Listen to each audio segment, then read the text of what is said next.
बच्चों, अभी हम जिन ऐतिहासिक सवालों की बात कर रहे थे, अब उसको आगे बढ़ाते हैं। देखिए, जितने भी ऐतिहासिक सवाल हमारे मन में आए, हमको वो समय के बारे में सोचने के लिए प्रेरित करते हैं। समय को हमेशा साल या महीनों के रूप में नहीं देखा जा सकता, और कई बार ऐसी घटनाएं घटती हैं जिनके लिए कोई एक दिन तय करना मुश्किल होता है, क्योंकि ये घटनाएं लंबे समय तक चलती रहती हैं।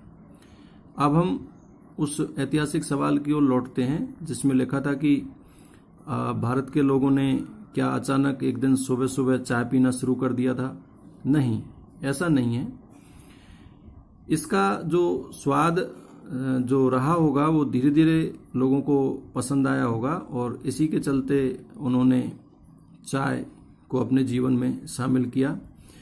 ये जो चाय है, ये अपने स्वाद के साथ साथ कैसे लोगों के जीवन में आई होगी, इसका एक और तरीका यहाँ पर दिखाया गया है। आप देख रहे हैं एक चित्र बना हुआ है, चित्र 2, और इस चित्र 2 में आपको एक व्यक्ति घोड़े पर सवार दिख रहा है, पीछे एक महल दिख रहा है।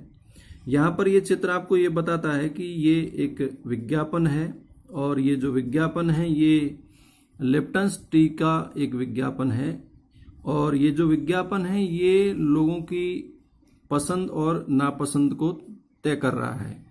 इसका मतलब ये हुआ कि जो विज्ञापन है वो विज्ञापन आपके जीवन में उस वस्तु को काम में लेने के लिए आपको मोटिवेट करता है।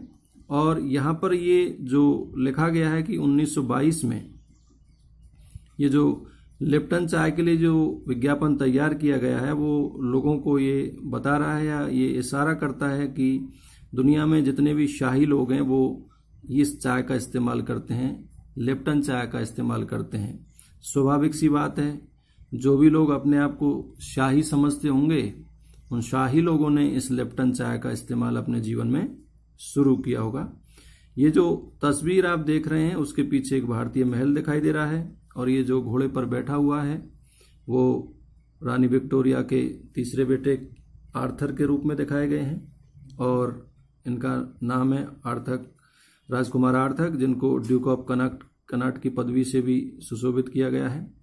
तो ये विज्ञापन आपको ये बता रहा है कि जो चाय है, उस चाय स्वाद के साथ साथ उस विज्ञापन के कारण भी लोगों के दैनिक जीवन में शामिल हुई होगी।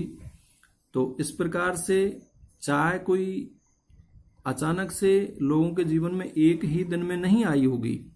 धीरे धीरे चाय का जब चलन बढ़ा होगा तो लोगों ने उसके स्वाद के साथ साथ उसके विज्ञापन और उसकी अन्य खूबियों को ध्यान में रखते हुए इसका प्रयोग शुरू किया होगा। यहाँ पर कुछ और बातें हैं जो आपको ये स्पष्ट करेंगी कि कोई भी घटना कोई एक ही दिन में घटित नहीं हो जाती है, वो एक लंबे समय तक चलने वाली प्रक्रिया होती है, और इस तरह की प्रक्रियाओं के लिए कोई एक स्पष्ट दिन तय नहीं हो सकता है। यदि हम आगे बात करें तो हम बात करते हैं कि जैसे ब्रिटिश शासन किस दिन स्थापित हुआ, तो ये कोई एक दिन की घटना नहीं थी। ब्रिटिश शासन को स्थापित होने में एक लंबा समय लगा, इसलिए हम ब्रिटिश शासन की स्थापना के लिए कोई एक दिन तय नहीं कर सकते हैं, ना ही कोई एक दिन की तिथि को बता सकते हैं। राष्ट्रीय आंदोलन किस दिन शुरू हुआ, अर्थव्यवस्था और समाज में किस दिन बदलाव आए, ये बताना संभव नहीं है, क्योंकि ये सारी चीजें एक लंबे समय में घटी हैं। और इसी तरह से ये धीरे धीरे जो परिवर्तन होते रहते हैं, ये जो समय समय पर होने वाले परिवर्तन ही तो इतिहास कहलाते हैं। ऐसे में हम सिर्फ जब अवधि की बात करते हैं तो लगभग सही अवधि के बारे में बता पाना थोड़ा सा मुश्किल होता है, क्योंकि ये एक लंबी अवधि होती है जिसमें बहुत सारे बदलाव हमको दिखाई देते हैं। आगे हम बात करते हैं कि यदि ऐसा है कि जब हम एक कोई दिन तय नहीं कर सकते तो फिर लोग इतिहास को तारीखों से जोड़कर क्यों देखते हैं। ये बहुत ही अच्छा सवाल है। यहाँ पर आप इस सवाल को हमेशा याद रखेंगे कि जब लोग इतिहास को तारीखों से जोड़कर क्यों देखते हैं जब हमारे पास कोई एक स्पष्ट तिथि नहीं होती है। तो इसकी एक वजह है कि एक समय था जब युद्ध और बड़ी बड़ी घटनाओं के ब्यौरों को ही इतिहास माना जाता था। आप यहाँ पर इस पंक्ति को समझेंगे कि एक समय ऐसा था जब इतिहासकार केवल युद्ध और बड़ी बड़ी घटनाओं को ही लिखते थे और उसी को इतिहास माना जाता था। यह इतिहास राजा महाराजाओं और उनकी नीतियों के बारे में होता था। इतिहासकार लिखते थे कि कौन से साल में राजा को ताज पहनाया, किस साल उसका विवाह हुआ, किस साल उसके घर में बच्चा पैदा हुआ, कौन से साल उसने कौन सी लड़ाई लड़ी, वह कब मरा, उसके बाद शासक कौन बना।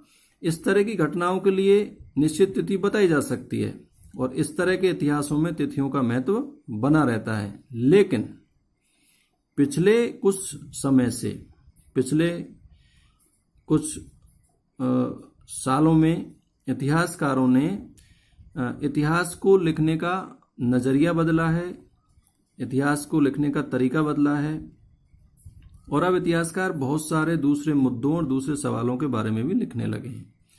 ध्यान रहे, इतिहासकार अब बहुत सारे दूसरे विषयों पर भी लिखते हैं।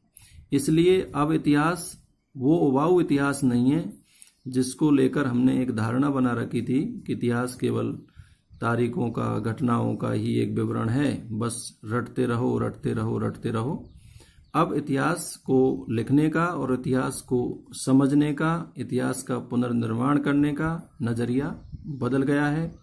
इतिहासकार अब इस बात पर भी ध्यान देते हैं कि लोग पहले किस तरह अपनी आजीविका चलाते थे और वो क्या पैदा करते थे, क्या खाते थे, शहर कैसे बने, बाजार किस तरह अस्तित्व में आए, रियासतें कैसे बनी, नए विचार कैसे पनपे, संस्कृति और समाज किस तरह बदले।